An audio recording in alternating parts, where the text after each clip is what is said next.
There are big words today that the world uses that are extremely destructive to a society. And one of those words is equity. People want there to be equity. But you know what? In God's family, there is no equity. Oh, yes, there is, Pastor. No, there is no equity in God's house.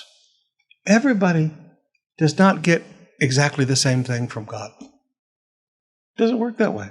God rewards faithfulness. God penalizes unfaithfulness. God rewards holiness. God penalizes laziness. I mean, you have to understand, God does not just sit up and go, okay, everybody in my family gets exactly the same. There is no equity in God's family. But we are egalitarian. Now, by that I mean we all get treated the same. There is no prejudice, there is no favoritism with God.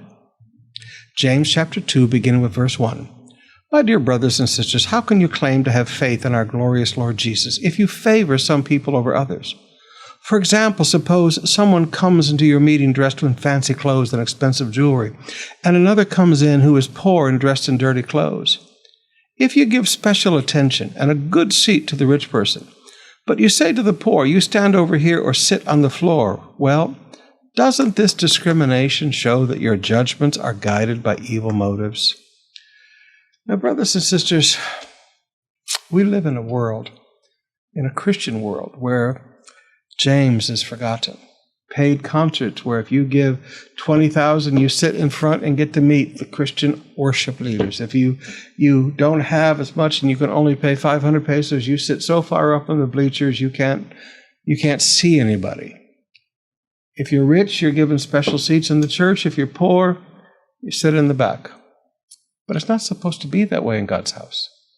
Everybody should be treated the same, rich or poor. And you don't look at people and say, all right, I think you should be seated over here based on the clothes that you're wearing, or the watch that you are wearing, or the shoes that you are wearing.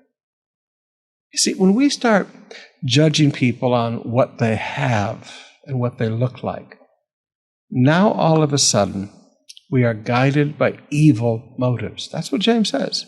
Doesn't this discrimination show that your judgments are guided?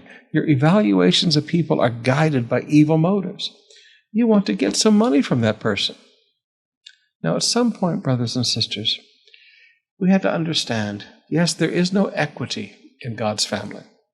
Everybody receives what their lifestyle and their prayer life and their faith and their hard work and their discipline and their faithfulness will bring them. How you activate the promises of God by your lifestyle. God is a rewarder, the Bible teaches us, but He's not a person who practices equity. But at the same time, in God's family, we are all equal brothers and sisters. We should be happy to sit next to whoever comes and sit next to us in church, the rich, the poor, and everybody in between. We are equal in God's sight.